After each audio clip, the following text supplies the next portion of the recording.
তার সময় নাই। কি শেষ হয়ে গেছে? কি শেষ? সময় শেষ। অক্সিজেন পৃথিবীতে নাই, ডাক্তারের কাছে নাই, হসপিটালে নাই। অক্সিজেন না থাকলে আমরা বাঁচতেছি কেমনে? অক্সিজেন আছে, আপনার কি নাই? টাইম শেষ, সময় শেষ। ওষুধের অভাবে মারা যায়? ফার্মেসির দোকানদার মারা যাবে না? হ্যাঁ, ওষুধ ছিল না? ছিল না। চিকিৎসার অভাবে মারা যায়? হসপিটালের চেয়ারম্যান মারা যাবে না? না, যায় না এই পর্যন্ত। সবচেয়ে বড় ডাক্তার মারা যায় নাই তো? কিসের অভাবে মারা গেছে? থাকার জায়গা একটা লোকের আছে না নাই? কিসের অভাবে মারা গেছে? সময়ের অভাবে। অথচ দেখেন, আমরা এই সালাতে আসার ক্ষেত্রে সবচেয়ে বড় প্রতিবন্ধকতা কি? ভাই নামাজে আসেন, সময় নেই। চলেন জামাতটা সময় মতো পড়ি, সময় নেই। এরকম কপাল পোড়া বদনসিব আমাদের সমাজে, আমাদের এই বাজারে, আমাদের স্কুলে, আমাদের এই কলেজে আছে না নাই? এটা আল্লাহদ্রোহী।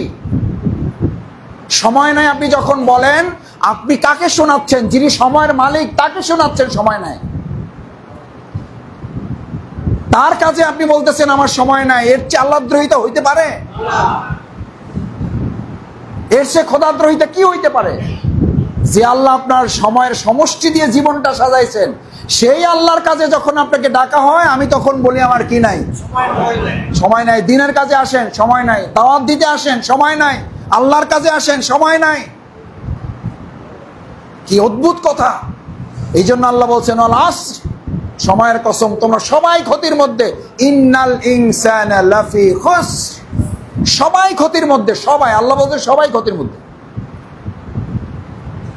এরপর আল্লাহ 4 ক্যাটাগরি বাদ দিয়েছেন। কয় ক্যাটাগরি? 4 ক্যাটাগরি। ইল্লাল্লাযিনা আমানু, বাদ যাবে কারা? যারা ইমানদার। ইমানদার মানে খালি ইমানদার মুখে বললে হবে না। ডাক্তারের ছেলে যদি বলে আমিও ডাক্তার, মানবেন? চিকিৎসা নিবেন না? নেন চিকিৎসা। ইঞ্জিনিয়ারের ছেলে পড়াশোনা নাই, কাম কাজ নাই, ফেরিতে বিল্ডিং বানাবেন? কিন্তু আমরা দুনিয়ার সব মানি না, শুধু একটা মানি। ইমানদারের ঘরে জন্মগ্রহণ করছে, এই কারণে সে ইমানদার। এইটা মানি। কাম কাজ না করলে ইমানদার, কাম কাজ করলে ইমানদার। নামাজ পড়লে ইমানদার, নামাজ না পড়লেও ইমানদার। অথচ দুনিয়ার দৃষ্টিতে আপনি ইঞ্জিনিয়ারিং মানেন না যদি সে ইঞ্জিনিয়ার পাস না করে। ডাক্তারি পাস না করলে, ডাক্তারের ঘরে জন্মগ্রহণ করলে তারে আপনি রুগী দেখান না, তার ধারে কাছে আপনি যান না। অথচ ইমানদার মুসলিমের ঘরে জন্মগ্রহণ করলে কি মুসলিম হওয়া যাবে? মুখে কেউ ডাক্তার বললে যদি ডাক্তার না মানেন, শুধু মুখে ইমানদার বললে কি ইমানদার গ্রহণ করা হবে? আল্লাহ তাআলা নিজে কোরআনে বলেছেন, এটা আমার কথা না। আহাসিবান নাস, আলিফ লাম মিম, আহাসিবান নাস। মানুষ তোমরা কেন এটা মনে করো? আইয়ুতরাকু আইয়াকুলু আমান্না ওয়া হুম লা ইফতানুন। তুমি মুখে বলবা আমি ইমানদার, আর তোমারে ছেড়ে দেওয়া হবে না, অথচ তোমার ইমানের দাবিতে তোমার আমি পরীক্ষা করব না। হেডমাস্টারের কাছ থেকে এখন এসছি, হেডমাস্টারের কাছে কি আপনার ছেলের নিয়ে ক্লাস নাই, পরীক্ষা নাই, প্রাইভেট নাই, স্কুলে যায় না ঠিক মতো, যাই বললেন আমি স্কুলের আমি সভাপতি, আমার ছেলের নিয়ে আসছি, সার্টিফিকেট দেন, দিবে? দিলেও কাজে লাগবে? আল্লাহ বলেন তোমার যদি ইমানদার হয় তাহলে অবশ্যই তোমার ইমানের দাবিতে তোমাকে পরীক্ষা নেওয়া হবে। পরীক্ষায় পাশ করলে তারপরে ছাত্র তো থাকলে পরীক্ষা থাকবে, আর পরীক্ষা দিয়ে ছাত্র তো প্রমাণ করতে হবে। তাহলে আপনি ইমানদার, পরীক্ষা করেই আপনার ইমানের প্রমাণ নিতে চান কে? এই সালাত হচ্ছে পরীক্ষা। ওয়ালা নাবলুওয়ান্নাকুম বিশাইইম মিনাল খাউফ, ভয় দিয়ে আপনাকে পরীক্ষা করা হবে। আমাদের সমাজে ভয় আছে না নাই? কয় যে ভাই ভালো হয়ে যান, কয় ভালো তো হইতে চাই, কিছু ঝামেলা আছে। কয় ভাই এবার একটু ভালো চেষ্টা করি, কয় ভালো চেষ্টা করার চিন্তা করছিলাম, কিন্তু ভাই বিভিন্ন জায়গা থেকে হুমকি দামকি আছে। তো হুমকি দামকি তো থাকবে না? থাকবে না? এই পরীক্ষার প্রশ্ন ফাঁস করছে কে? প্রশ্ন ফাঁস করে দিছে, বুঝেন তো? প্রশ্ন ফাঁস করে দিছে যাতে আমরা কি করতে পারি। এরপরে কোনো ছাত্র ফেল করলে এর কপাল আছে না নাই? বুঝেন না? এর কপাল আছে না নাই? কত কপাল পুষছে। কোন স্কুলে আপনি শুনছেন প্রশ্নপত্র কি হয়ে গেছে, এরপরে ছাত্রছাত্রী ফেল করছে, আপনি কি করেন না? বকাঝকা করেন না? করেন না যে করছো কি, প্রশ্নপত্র আগে পাইয়ে গেছে এরপরে পাস করতে পারলি না। আল্লাহ তাআলা আপনার পরীক্ষা জানাই দিয়েছেন, প্রশ্নপত্র ফাঁস করে দিয়েছেন, এরপরে যদি পাস করতে না পারেন, কয়েছেন কালকে আমাদের দিন বলবেন যে আল্লাহ ভালো পথে চলতে চাইছিলাম কিন্তু একটু ভয় পেতেছিল, হুমকি দাম কি ছিল, বুঝি নাই কে ক্ষমতায় আসবে, শেষে কোন ঝামেলায় পড়বেন, কোনো দিকে যাই নাই, সোজা রাতের মতো দাঁড়াইছিলাম। তো তো সোজা রাতের মতো যদি কেউ দাঁড়ায় থাকে, সত্যের পথ না নেয়, ইসলাম তার নাম দিয়েছে বোবা শয়তান। কি শয়তান? কি শয়তান? কয় ভাই আমি কোনো দিকে নাই, কারণ হে কোনো দিকে নাই মানে হলো হে সুবিধা বুঝা ছাতা ধরে। কি বুঝা? সুবিধা বুঝা ছাতা ধরে, যাদের নাম ইসলাম। ওয়াল আসর ইন্নাল ইনসানা লাফি খুসর ইল্লাল্লাযীনা আমানু ওয়া আমিলুস সালিহাতি ওয়া তাওয়াসাউ বিল হাক্কি ওয়া তাওয়াসাউ বিস সাবর। সাদাকাল্লাহুল আযীম। আজকে আমাদের এই সালাতুল আসর জামাতে উপস্থিত সম্মানিত ইমাম সাহেব, সম্মানিত পিতৃ সমতুল্য মুসল্লিয়ান ইকরাম, তরুণ যুবক মুসল্লিরা, মহান আল্লাহর দরবারে শুকরিয়া আদায় করি যে আমরা আল্লাহর একটি নির্দেশ পালন করার জন্য, ফরজ ইবাদত করার জন্য মসজিদে এসে সালাত জামাতের সাথে আদায় করার যে আল্লাহ তৌফিক দিয়েছেন, সে আল্লাহর দরবারে অন্তরস্থল থেকে সবটুকু আবেগ দিয়ে আমরা শুকরিয়া আদায় করি। সকলে বলি আলহামদুলিল্লাহ। সম্মানিত মুসল্লিয়ান ইকরাম, এখন যে সালাত আমরা আদায় করতে আসছি, এই সালাতের নাম হচ্ছে সালাতুল আসর। আর আমি আপনাদের সামনে একটা সূরা পড়েছি, সূরার নাম হলো সূরাতুল আসর। আসর শব্দের অর্থ হচ্ছে সময়। আল্লাহ তাআলা এই সূরাটি মহাগ্রন্থ আল কোরআনে সবচেয়ে সংক্ষিপ্ত সূরা হিসেবে ধরা হয়, কিন্তু বলা হয় এই সূরাটি খুবই সংক্ষিপ্ত, কিন্তু এই সূরাটির ব্যাপকতা অনেক বেশি। বেশি যে সমস্ত কারণে, তার দু একটি কারণ 5 মিনিটের মধ্যে বলে আমি শেষ করব ইনশাআল্লাহ। আল্লাহ আমাদের তৌফিক দান করুন। আসর শব্দটি যখন সময়ের কসম আল্লাহ তাআলা করেন, এর অর্থ হচ্ছে এই, আপনার পুরো জীবনের সমষ্টিটার নাম হচ্ছে সময়। পুরো জীবনের সমষ্টিটার নাম কি? তার মানে জীবন মানে কি? জীবন মানে সময়ের সমষ্টি। আপনি এখন অক্সিজেন গ্রহণ করছেন, যদি কার্বন ডাই অক্সাইড আর ছাড়তে না পারেন, আপনার জীবনের সময় আছে আর নাই। এটা হলো সময়ের 1 নম্বর কথা। সময়ের 2 নম্বর কথা হলো, একজন মানুষ যখন দুনিয়া ছেড়ে চলে যায়, অর্থাৎ মৃত্যুবরণ করে, কিসের অভাবে মৃত্যুবরণ করে? কিসের অভাবে? তার সময় নাই। কি শেষ হয়ে গেছে? কি শেষ? সময় শেষ। অক্সিজেন পৃথিবীতে নাই, ডাক্তারের কাছে নাই, হসপিটালে নাই। অক্সিজেন না থাকলে আমরা বাঁচতেছি কেমনে? অক্সিজেন আছে, আপনার কি নাই? টাইম শেষ, সময় শেষ। ওষুধের অভাবে এরা মারা যায়? ফার্মেসির দোকানদার মারা যাবে না? হ্যাঁ, ওষুধ ছিল না, ছিল না। চিকিৎসার অভাবে মারা যায়? হসপিটালের চেয়ারম্যান মারা যাবে না? না, যায় না এই পর্যন্ত। সবচেয়ে বড় ডাক্তার মারা যায় নাই তো? কিসের অভাবে মারা গেছে? থাকার জায়গা একটা লোকের আছে না নাই? কিসের অভাবে মারা গেছে? সময়ের অভাবে। অথচ দেখেন, আমরা এই সালাতে আসার ক্ষেত্রে সবচেয়ে বড় প্রতিবন্ধকতা কি? ভাই নামাজে আসেন, সময় নেই। চলেন জামাতটা সময় মতো পড়ি, সময় নেই। এরকম কপাল পোড়া বদনসিব আমাদের সমাজে, আমাদের এই বাজারে, আমাদের স্কুলে, আমাদের এই কলেজে আছে না নাই? এটা আল্লাহদ্রোহী। সময় নাই আপনি যখন বলেন, আপনি কাকে শোনাচ্ছেন? যিনি সময়ের মালিক তাকে শোনাচ্ছেন সময় নাই। তার কাজে আপনি বলতেছেন আমার সময় নাই। এর চেয়ে আল্লাহদ্রোহিতা হইতে পারে?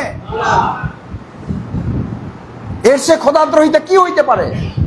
যে আল্লাহ আপনার সময়ের সমষ্টি দিয়ে জীবনটা সাজাইছেন, সেই আল্লাহর কাজে যখন আপনাকে ডাকা হয়, আমি তখন বলি আমার কি নাই? সময় নাই। দিনের কাজে আসেন, সময় নাই। দাওয়াত দিতে আসেন, সময় নাই। আল্লাহর কাজে আসেন, সময় নাই। কি অদ্ভুত কথা! এই জন্য আল্লাহ বলছেন আল আসর, সময়ের কসম, তোমরা সবাই ক্ষতির মধ্যে। ইন্নাল ইনসানা লাফি খুসর, সবাই ক্ষতির মধ্যে। সবাই, আল্লাহ বলছেন সবাই ক্ষতির মধ্যে। এরপর আল্লাহ 4 ক্যাটাগরি বাদ দিয়েছেন। কয় ক্যাটাগরি? 4 ক্যাটাগরি। ইল্লাল্লাযীনা আমানু, বাদ যাবে কারা? যারা ইমানদার। ইমানদার মানে খালি ইমানদার মুখে বললে হবে না। ডাক্তারের ছেলে যদি বলে আমিও ডাক্তার, মানবেন? চিকিৎসা নিবেন না? নেন চিকিৎসা। ইঞ্জিনিয়ারের ছেলে পড়াশোনা নাই, কাম কাজ নাই, ফেরিতে বিল্ডিং বানাবেন? কিন্তু আমরা দুনিয়ার সব মানি না, শুধু একটা মানি। ইমানদারের ঘরে জন্মগ্রহণ করছে, এই কারণে সে ইমানদার। এইটা মানি। কাম কাজ না করলে ইমানদার, কাম কাজ করলে ইমানদার। নামাজ পড়লে ইমানদার, নামাজ না পড়লেও ইমানদার, অথচ দুনিয়ার দৃষ্টিতে আপনি ইঞ্জিনিয়ারিং মানেন না যদি সে ইঞ্জিনিয়ার পাস না করে। ডাক্তারি পাস না করলে, ডাক্তারের ঘরে জন্মগ্রহণ করলে তারে আপনি রুগী দেখান না, তার ধারে কাছে আপনি যান না। অথচ ইমানদার মুসলিমের ঘরে জন্মগ্রহণ করলে কি মুসলিম হওয়া যাবে? মুখে কেউ ডাক্তার বললে যদি ডাক্তার না মানেন, শুধু মুখে ইমানদার বললে কি ইমানদার গ্রহণ করা হবে? আল্লাহ তাআলা নিজে কোরআনে বলেছেন, এটা আমার কথা না। আহাসিবান নাস, আলিফ লাম মিম, আহাসিবান নাস, মানুষ তোমরা কেন এটা মনে করো আইয়ুতরাকু আইয়াকুলু আমান্না ওয়া হুম লা ইফতানুন, তুমি মুখে বলবে আমি ইমানদার আর তোমারে ছেড়ে দেওয়া হবে না, অথচ তোমার ইমানের দাবিতে তোমার আমি পরীক্ষা করব না। হেডমাস্টারের কাছ থেকে এখন এসছি, হেডমাস্টারের কাছে কি আপনার ছেলেরে নিয়ে ক্লাস নাই, পরীক্ষা নাই, প্রাইভেট নাই, স্কুলে যায় না ঠিক মতো, যাই বললেন আমি স্কুলের আমি সভাপতি, আমার ছেলের নিয়ে আসছি, সার্টিফিকেট দেন, দিবে? দিলেও কাজে লাগবে? আল্লাহ বলেন তোমার যদি ইমানদার হয় তাহলে অবশ্যই তোমার ইমানের দাবিতে তোমাকে পরীক্ষা নেওয়া হবে। পরীক্ষায় পাশ করলে তারপরে ছাত্র তো থাকলে পরীক্ষা থাকবে, আর পরীক্ষা দিয়ে ছাত্র তো প্রমাণ করতে হবে। তাহলে আপনি ইমানদার, পরীক্ষা করি আপনার ইমানের প্রমাণ নিতে চান কে? এই সালাত হচ্ছে পরীক্ষা।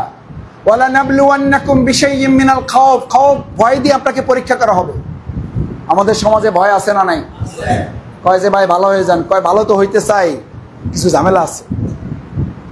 কয় ভাই এবার একটু ভালো চেষ্টা করি, কয় ভালো চেষ্টা করার চিন্তা করছিলাম, কিন্তু ভাই বিভিন্ন জায়গা থেকে হুমকি দামকি আছে। তো হুমকি দামকি তো থাকবে না? এই পরীক্ষার প্রশ্ন ফাঁস করছে কে? প্রশ্ন ফাঁস করে দিছে, বুঝেন তো? প্রশ্ন ফাঁস করে দিছে যাতে আমরা কি করতে পারি। এরপরে কোনো ছাত্র ফেল করলে এর কপাল আছে না নাই? বুঝেন না? এর কপাল আছে না নাই? কত কপাল পুষছে।